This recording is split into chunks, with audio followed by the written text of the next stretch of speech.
நாங்கள் சேலம் மாவட்ட குலால மண்பாண்ட விநாயகர் சிலை பேப்பர்கூல் விநாயகர் சிலை தயாரிப்பாளர் விற்பனையாளர் சங்கத்தின் சார்பாக சேலம் மாவட்ட ஆட்சியர் அம்மா அவர்களை சந்தித்து மனு அளிக்க வந்துள்ளோம்.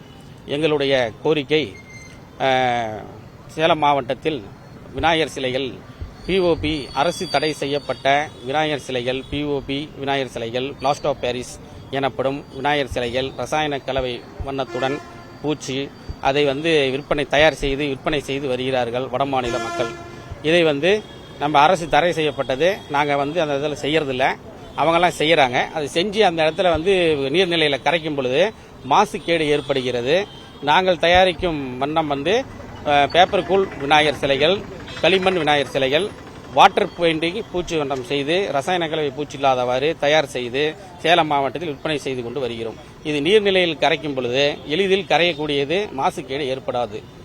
இந்த வண்ணத்தில் நாங்கள் தயார் செய்து வருகிறோம். பிஓபி சிலைகளையும் தடை செய்ய வேண்டும் என்று மாவட்ட ஆட்சியர் அவர்களுக்கு மனு அளிக்க வந்திருக்கிறோம். இந்த வருடம் பாத்தீங்கன்னாக்கா போன வருடத்தை விட இந்த வருடம் மக்களும் வரவேற்பா இருக்காங்க.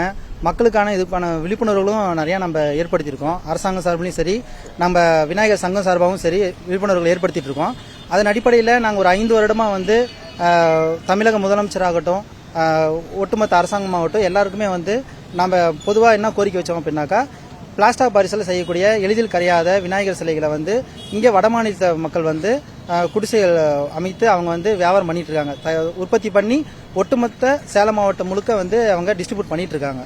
இதனால நம்ம இப்போ நாம பேப்பர்கூல் மற்றும் களிமண்ணால செய்யப்பட்ட விநாயகர் சிலைகளை செஞ்சுட்டு இருக்கோம். இது என்னன்னாக்கா நம்ம எளிதில் கரைஞ்சிரும், மக்களுக்கு எந்த விதமான தீங்குகளும் ஏற்படுத்தாது. அதே மாதிரி ரசாயன பூச்சி இல்லாத சாதாரண நம்ம வாட்டர் பெயிண்டரால் தான் நம்ம விநாயகர் சிலைகளை செய்து மக்களுக்கு வழிபடுறதுக்கு நம்ம வழங்கிட்டு இருக்கோம். இதுதான் சங்கமும் எங்களோட சேலம் மாவட்ட விநாயகர் சிலை தயாரிப்பாளர் விற்பனையாளர் சங்கமும் வலியுறுத்தி நம்ம இத்தனை வருஷமும் ஒரு 5-6 வருடங்களா தொடர்ந்து மக்களுக்கு விநியோகிச்சுட்டு இருக்கோம். இதன் அடிப்படையில் எந்த ஒரு அரசோட கட்டுப்பாட்டுகளையும் வழிமுறைகளையும் நெறிகாட்டுதல் எதுவுமே பின்பற்றாம வடமாநில தொழிலாளர்களுக்கு அவங்களுக்கான விழிப்புணர்வு பத்தலையா என்னன்னு தெரியல. அதே மாதிரி அவங்க நமக்கு விவரம் தெரிஞ்சு ஒரு 15 வருட காலங்களா இதே சேலம் மாவட்டத்தில் உத்தமச்சோழபுரம், கொண்டலாம்பட்டி, அப்புறம் ஹோலி கிராஸ் ஸ்கூலுக்கு எதிர்ப்புறம் இருக்க சந்துக்குள்ள எல்லா இடத்துலையுமே அவங்க பிளாஸ்டர் ஆஃப் பாரிஸ் விநாயகர் சிலைகளை செஞ்சு விற்பனை பண்ணிட்டு இருக்காங்க. போன வருடம் கரூர் மாவட்டத்தில் பிளாஸ்டர் ஆஃப் பாரிஸ் விநாயகர் சிலைகளை அரசாங்கம் சார்பாக அவங்க ஜப்தி பண்ணியிருந்தாங்க. இது என்னன்னாக்கா அவங்க குடிசை அமைச்சு எளிதில் அவங்க செய்யக்கூடியதாக இருக்குது. அதே மாதிரி அதோட மேனுஃபேக்சரிங் காஸ்ட் ரொம்ப லோ காஸ்ட். அதே மாதிரி அந்த சிலைகளோட அமைப்பும் பார்த்தீங்கன்னாக்கா வடநாட்டு சிலைகளை நீங்கள் பார்த்தீங்கன்னாவே தெரியும். அந்த சிலையோட அமைப்பும் ஒரு அட்டகாசமாக இருக்கும். எங்களோட சிலைகள் எல்லாமே அந்த சிலைகளுக்கு முன்னாடி தோத்து போயிடும். அந்த அளவுக்கு அது அட்டகாசமா பிரம்மாண்டமா இருக்கும். அந்த அளவுக்கு வடிவம் அதை எதனால கொடுக்க முடியுதுனாக்கா, பிளாஸ்டர் ஆஃப் பாரிஸ்ங்கிற ஒரு மூலப்பொருளை பயன்படுத்தி பண்றதுனால தான்.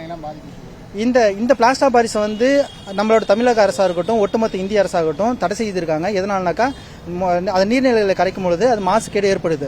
நம்ம தமிழ்நாட்கள் யாருமே தமிழ்நாட்கள் இருக்கட்டும், இங்க இருக்கிற உற்பத்தியாளர்கள், உள்ளூர் உற்பத்தியாளர் யாருமே அது செய்யறதில்லை. அதை பிளாஸ்டர் ஆஃப் பாரிஸ் சிலைகளை ஒட்டுமொத்தமாக அங்கே பரவி இருக்கிறத நம்ம கட்டுப்படுத்தி ஒரு கட்டுக்குள்ள கொண்டு வரதுங்கிறது தமிழ்நாடு அரசுக்கு நாங்கள் முக்கிய கோரிக்கையாக வைக்கிறோம். செய்திகளை உடனுக்குடனும் துல்லியமாகவும் தெரிந்து கொள்ள சப்ஸ்கிரைப் பண்ணுங்க.